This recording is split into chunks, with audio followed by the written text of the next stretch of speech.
So generally when we are practicing, we'll throw in stuff that is stressful for her or something for her and work her through it. And we want to practice these things in specific exercises that we're set up for. But there's going to be times where you're not practicing with her, you're just hanging out with her, and stuff happens that upsets her, gets her excited, and kind of catches you off guard.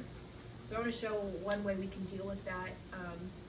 That isn't necessarily the ideal way to work on stuff that she has a hard time with, but can be a little bit easier when you're just caught off guard in the moment. Right. So if she were loose, and I were to do this thing that she doesn't like, what I'm going to do is I'm going to use the collar, and I'm going to tell her no if you're trying to jump on me or do something. And I'm going to tap around 15, and then I'm going to try to have her do something else, right? So I'm going to pretty quickly have her do some other behavior to get her back working with me.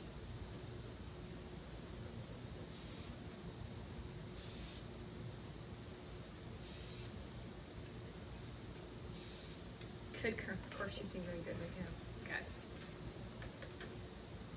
If she were to jump on me for that,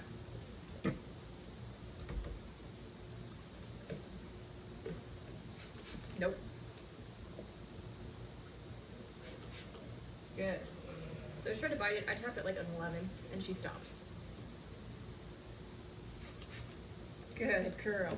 If she just hangs out, she lets it happen without biting, I'm just gonna reward that, right?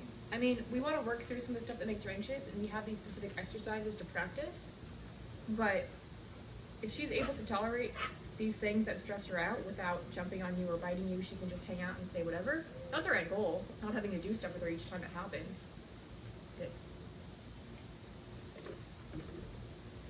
So if we can just correct her and have her understand that there's better behaviors for her to do, it's going to be a lot easier. Can we do it with the window too? She comes up to the window.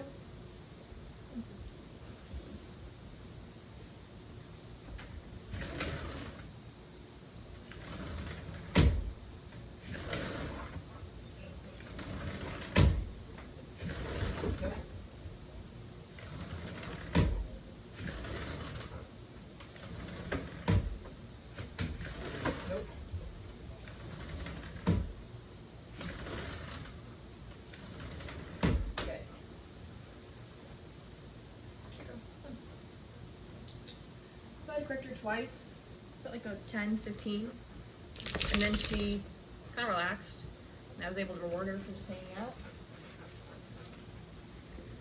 Good. That's fine to practice too.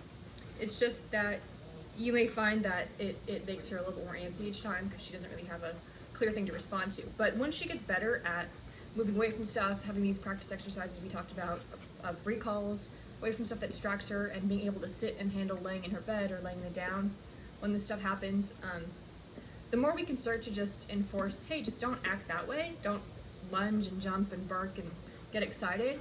There's a lot of other options that I've shown you to do that you can do instead. And we can kind of give her the chance to try on her own, to just relax on her own. We just don't want to necessarily correct right off the bat and not have her understand what her other options are. But if we know she can handle laying in her bed with the window being opened, or come away from the thing being sprayed, and she does it really easily, then we can start to say, hey, you know these different options, you know these things that are better to do, so just don't do that first initial jumping, barking, lunging at it, just don't do that, try something else. Here you go.